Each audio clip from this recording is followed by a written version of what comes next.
नमस्कार मंडळी, मी पूर्वा पाटील. माझ्या यूट्यूब चॅनलवर म्हणजेच पूर्वा एक्सप्लोर्स या माझ्या चॅनलवरती तुम्हा सर्वांचं मनापासून स्वागत करते. मी चालली आहे यावेळेस इंदोर, भोपाळ आणि उज्जैन या टूरसाठी आणि आता मी आहे गोवा एअरपोर्टवरती.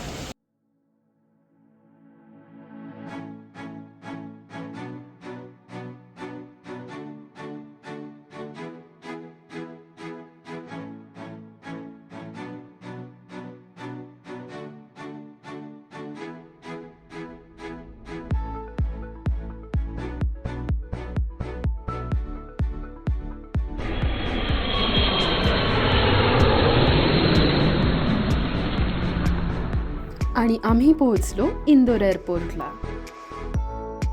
तर इंदोर हे मध्य प्रदेशमधलं सगळ्यात मोठं आणि सगळ्यात जास्त लोकसंख्या असणारं शहर आहे आणि हे शहर भारतातील सर्वात स्वच्छ शहर म्हणून ओळखलं जातं. तिथून पुढे इंदोरहून 1.5 तासाचा प्रवास केला आणि आम्ही पोहोचलो उज्जैनला. उज्जैन हे मध्य प्रदेशातील एक प्राचीन शहर आहे. हे भारतातील एक प्रमुख हिंदू तीर्थस्थळ म्हणून प्रसिद्ध आहे. तर आता मी आलो उज्जैनला आणि हे आहे इथलं कनकदुर्गा माता मंदिर. त्यानंतर आम्ही गेलो कालभैरव मंदिरात.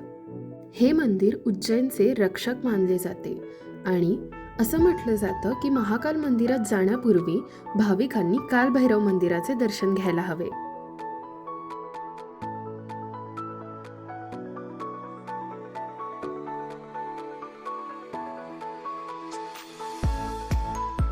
त्यानंतर आम्ही गेलो मंगलनाथ मंदिरला. हिंदू पौराणिक कथांमध्ये हे मंदिर मंगळ ग्रहाचे जन्मस्थान मानले जाते.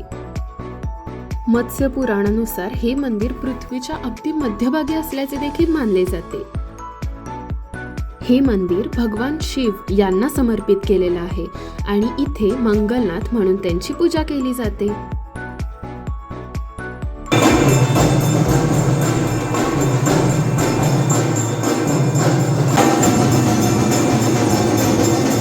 त्यानंतर आम्ही गेलो महर्षी सांदीपनी आश्रमात.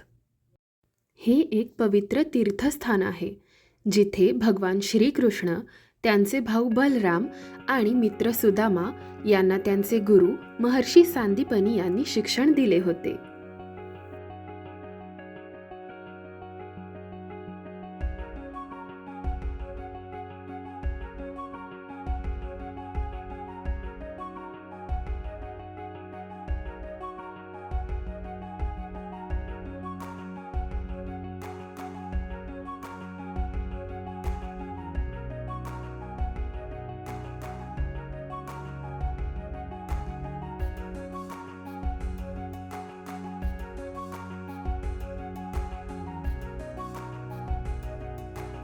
त्यानंतर आम्ही गेलो रामघाट येथे.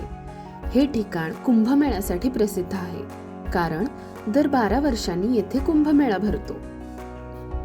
रोज संध्याकाळी या ठिकाणी नियमित आरती सोहळा पार पडतो.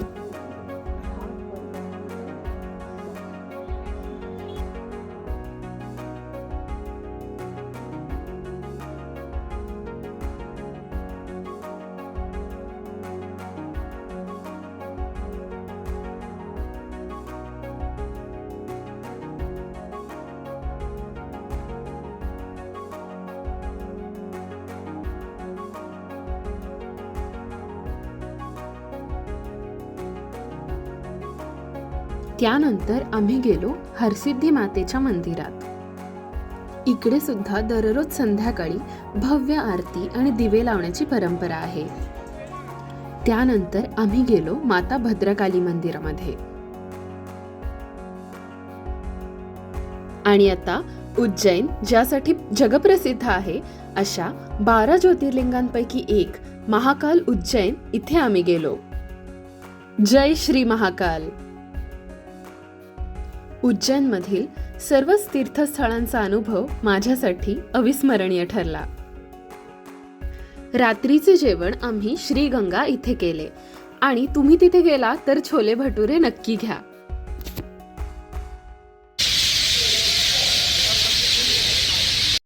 आणि दुसऱ्या दिवशी सकाळी 7:15च्या वंदे भारत एक्सप्रेसने आम्ही गेलो भोपाळला.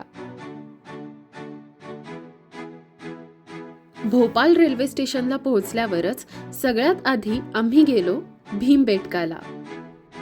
भीमबेटका ही युनेस्कोची वर्ल्ड हेरिटेज साईट आहे. इथल्या एन्शंट रॉक शेल्टर्समध्ये जगातले सगळ्यात ओल्डेस्ट केव्ह पेंटिंग्स आहेत, जे की पॅलिओलिथिक पिरियडमधले आहेत.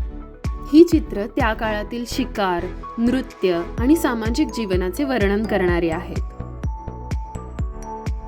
2003 मध्ये ही युनेस्कोची वर्ल्ड हेरिटेज साईट म्हणून घोषित करण्यात आली.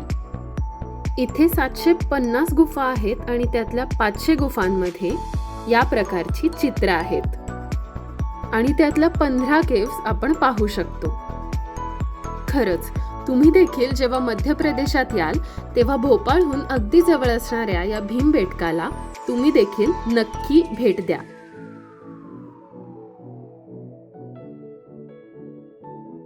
त्यानंतर आम्ही गेलो भोजपूरमधील भोजेश्वर मंदिरात.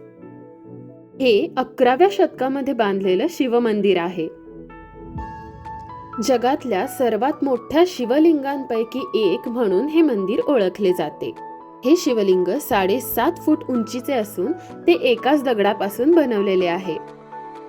या मंदिराच्या बांधकामाला 11व्या शतकात परमार राजा भोज यांनी सुरुवात केली, मात्र ते कधीही पूर्ण झालं नाही. त्यामुळे हे मंदिर अपूर्णच आहे.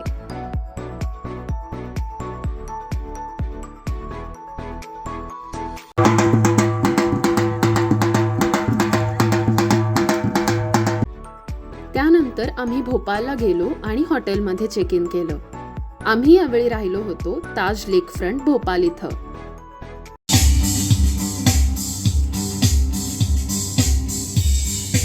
दुसऱ्या दिवशी सांचीला जाताना आम्ही क्रॉस केली कर्करेखा.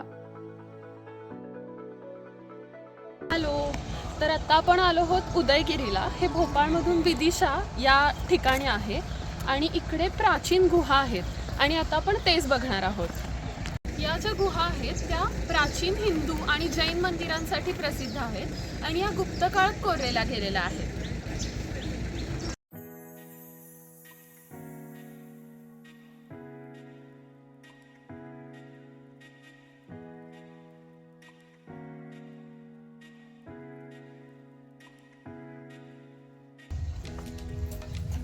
ही गुफा तव्याच्या आकाराची आहे म्हणून याला तवा गुफा असं म्हणतात.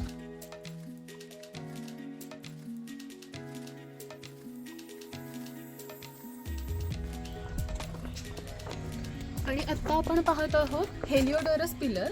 हा जो खांब आहे तो इसवी सन पूर्व 2ऱ्या शतकात बांधलेला आहे. आपण पाहूया. इथली लोकल माणसं याला खांब बाबा असं सुद्धा म्हणतात या खांबाला. त्यानंतर आम्ही गेलो रायसेन जिल्ह्यात असलेल्या सांचीचा स्तूप पाहण्यासाठी. हा स्तूप प्राचीन बौद्ध स्थळांपैकी एक आहे आणि युनेस्कोच्या जागतिक वारसा स्थळांपैकी एक आहे. सांची स्तूप सम्राट अशोकाने इसवी सन पूर्व 3ऱ्या शतकात बांधला होता.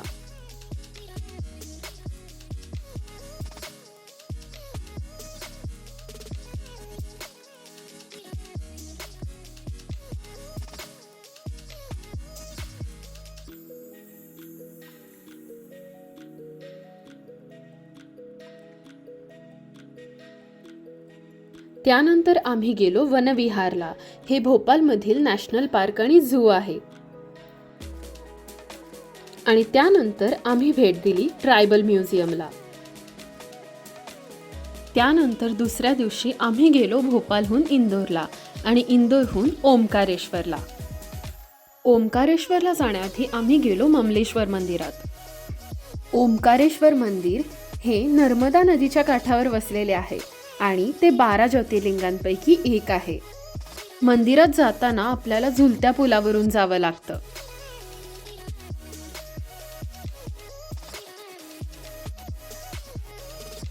पुढे ओमकारेश्वरहून माहेश्वरला जाताना आम्ही खरेदी करण्यासाठी थांबलो.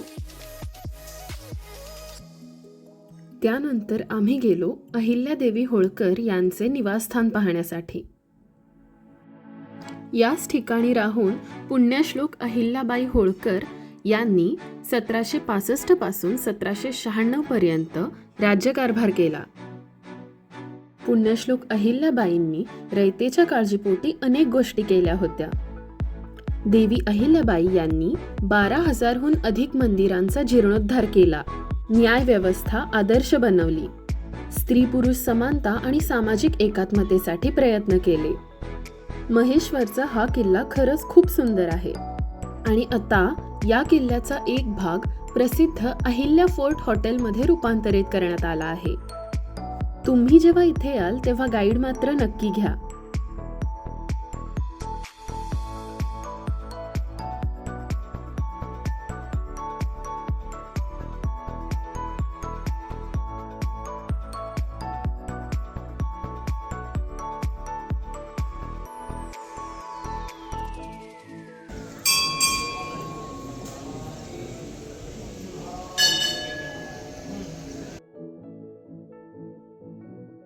त्यानंतर आम्ही माहेश्वरमधल्याच या साडीच्या दुकानात गेलो, जिथे सुंदर ड्रेस मटेरियल आणि साड्या तुम्हाला मिळते.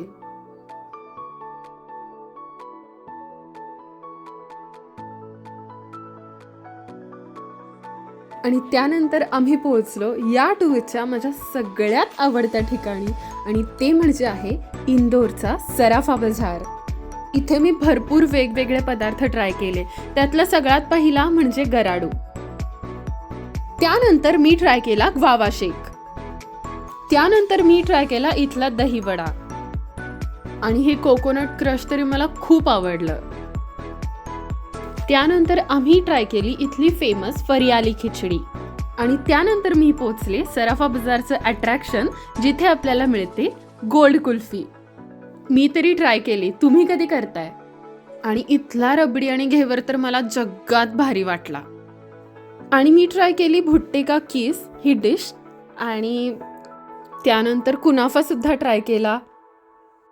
मला माहिती आहे तुम्हाला वाटणार की एवढे सगळे पदार्थ मी एकाच वेळी कसे खाल्ले, पण इथं आल्यावरती काय खाऊ आणि काय नको असं होतंय, आणि आपण नाही कंट्रोल करू शकत. आणि मग दुसऱ्या दिवशी सकाळी आम्ही पाहिलं इंदोरमधील काच मंदिर, बडा गणपती मंदिर, अन्नपूर्णा देवीचे मंदिर, आणि आम्ही गेलो लालबाग पॅलेस बघण्यासाठी. आणि हा आहे इंदोरचा राजवाडा.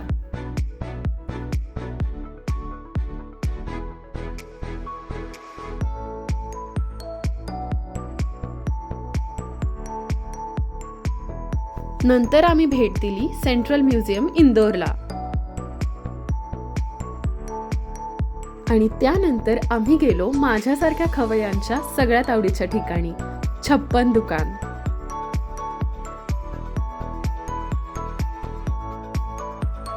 त्यानंतर मी ट्राय केला सगळ्या यूट्यूबर्सनी रेकमेंड केलेला हॉटडॉग.